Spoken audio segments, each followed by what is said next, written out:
precisely why Jefferson wrote it. We do need to acknowledge our Christian heritage in America. That's what I'm trying to. You can acknowledge whatever heritage you want, but you can't impose an establishment of religion on other people. That's the greatness. I'm not suggesting that at all. I'm just saying we need to acknowledge our heritage. That's what I'm saying.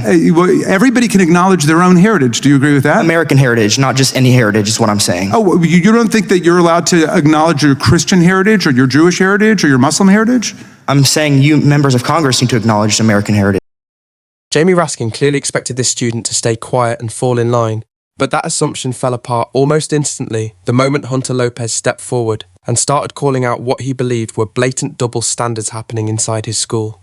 He pointed directly at the hypocrisy, saying certain political groups were freely welcomed while conservative voices kept getting shut down. Serious threats against students were brushed aside like they meant nothing, and the entire hearing suddenly spiraled into absolute disorder the deeper the conversation went. The atmosphere changed fast, tension filled the room, and people watching could feel things getting more intense by the second. Then came the moment nobody saw coming. Hunter and Raskin locked into a heated face-to-face clash over Christianity, constitutional rights, and what America is supposed to stand for at its core, turning the discussion into something far bigger than anyone expected.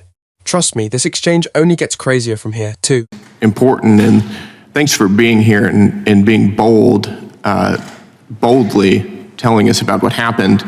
Can you tell us what are the requirements to create a student club at your school? The requirements are to have 10 members, a teacher that's willing to sponsor, and a room to meet. And did the Republican club that you formed meet those requirements? We did on day one. They did, and was your club allowed to be created? No, we were actually notified that we were denied due to political nature, even though other ideological groups, including groups promoting gender-affirming ideology, were approved. Why do you think the school had such a sort of obvious double standard? I'm not sure if it's the educational establishment. It could be any of those. It could be the principals that have been in the system for a while. They just don't want conservative values. I think it's a trend we've seen with, how Charlie Kirk was on campuses and on high school campuses. I think that they think conservative values are a threat because they're true. And how has the school administration either encouraged or supported World Hijab Day? Our principal actually wore the hijab 2 years in a row that we know of. It could be more. She's posted it, promoted on social media, saying she, quote, loved it, all caps. And they're just promoting these events like nothing, but our club, on the other hand, has to receive strict, first of all, we weren't approved in the first place, and then once we were the only club that couldn't have other privileges that other groups had, and they took down our posters. And so there's just a lot of things in this double standard clearly to favor the Islamic group. Is it true that your school's libraries offer Islamic literature, like the Quran and other things?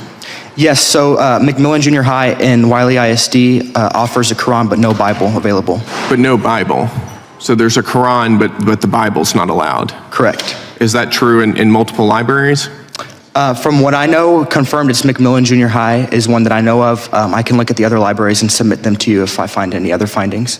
Okay, have you talked to the school about why they would allow a Quran but not a Bible? So the principals actually run away from me and hide, so I can't have a discussion with my principals because I act like an adult and they act like children. Yeah, well, you very much are acting like an adult. They probably don't want to be on the record with that policy, given how egregious it is. When clubs such as your sponsor visitors to come to the school and speak about club interests, whatever they are they subject to security screenings? So when our club has guest speakers, including a state representative or a congressman, we have to submit 2 weeks in advance paperwork. We have to submit a week in advance background check. We have to submit their staff if they're coming.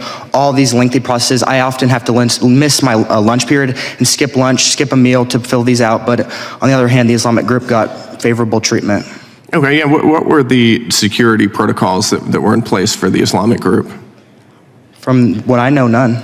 None? From what I know. So typically you have to go through a lengthy background process, but this Islamic group didn't have to. Correct. Obviously they didn't background check the organization because it has multiple terror links, and they didn't I guess they didn't check the Sharia pamphlets that they gave us or the Qurans with the Shahada card. They were perfectly fine with it because the principal was there that day just looking at it perfectly fine.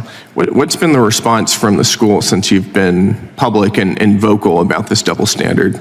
Like I said in my opening testimony, when my mom had requested the principal to email my teachers, because I had to miss school for the first day after that and had to go late the second day because of death threats and things like that. And my mom had asked the principal to email my teachers just to keep an extra eye on me. And the principal told my mom, "You can." So it's really, that speaks volumes to the approach of leadership that the school has and the school district has, because I guess they just wanted to dismiss my safety in that moment. You received death threats? Yes, sir. What were some of the death threats? Could you tell us about them? I had people saying that they were going to be at my house waiting for me to get home and they were going to shoot me. I had people telling me to kill myself, a lot of different things. But I know nobody can proclaim anything over me because I wake up every morning with victory with Christ. Amen. That's exactly right. What has the school's response been to these death threats? Like I said, that first day was very dismissive. I actually received a death threat last year, and I believe I have emails, and I could submit them to the record of the principal saying, "Oh, things are already taken care of." Very, I would say, downgrading it or just minimizing specific situations. I can submit those emails to the record. I just want to be clear. You had a threat against your life, somebody saying that they were going to come to your house and murder you. Correct. And your school's response was dismissive. Well, wait a second. Now, you're traversing my territory now, Mr. Hunter Lopez. You brought it up. Are you aware that the Constitution of the United States does not establish a religion? It forbids the establishment of religion. Are you aware that it doesn't mention God? So the Declaration of Independence mentions God 4 times. But what I was going to say... Is the Declaration of Independence law?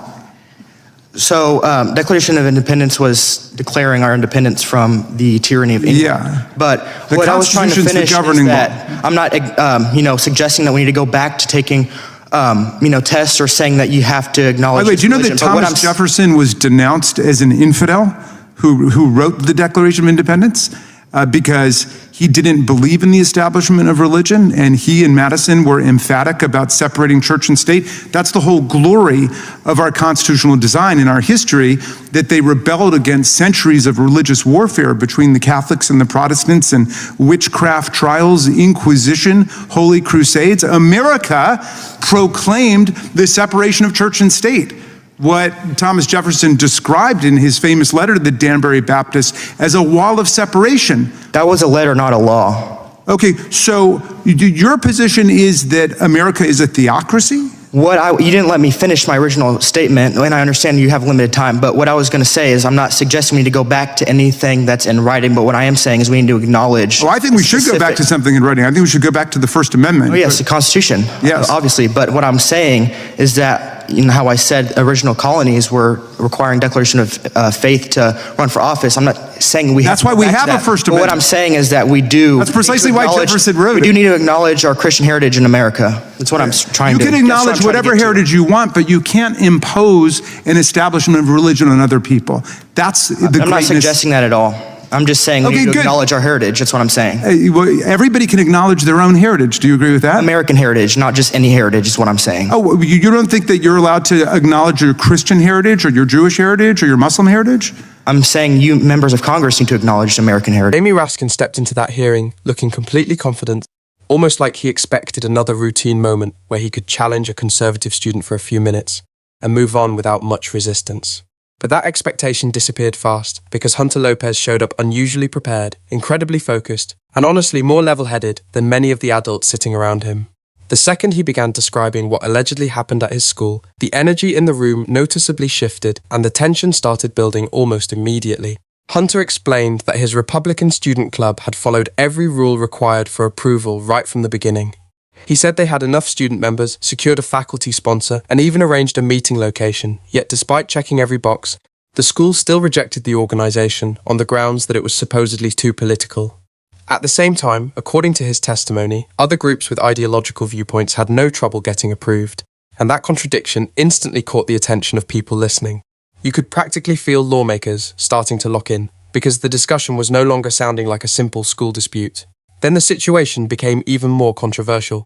Hunter claimed the school openly supported World Hijab Day and pointed out that the principal herself allegedly wore a hijab and publicly shared positive comments about it online. But according to him, when conservative students attempted to advertise their own organization, Posters were removed, permissions were delayed, and sudden restrictions began appearing out of nowhere.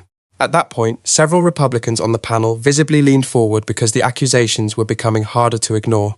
Still, the atmosphere changed even more dramatically once Hunter started discussing security policies. He testified that conservative guest speakers were forced to go through extensive background checks, paperwork reviews, and administrative approval processes before being allowed on campus. Meanwhile, he alleged that other student organizations brought in outside groups with little to no scrutiny at all. That was the moment the hearing stopped feeling like a disagreement over school policy and started sounding like a much larger battle over fairness, ideology, and cultural influence in education. Then came the most emotional part of the entire exchange. Hunter revealed that after speaking publicly, he allegedly received horrifying death threats from people telling him to take his own life and even threatening violence against him.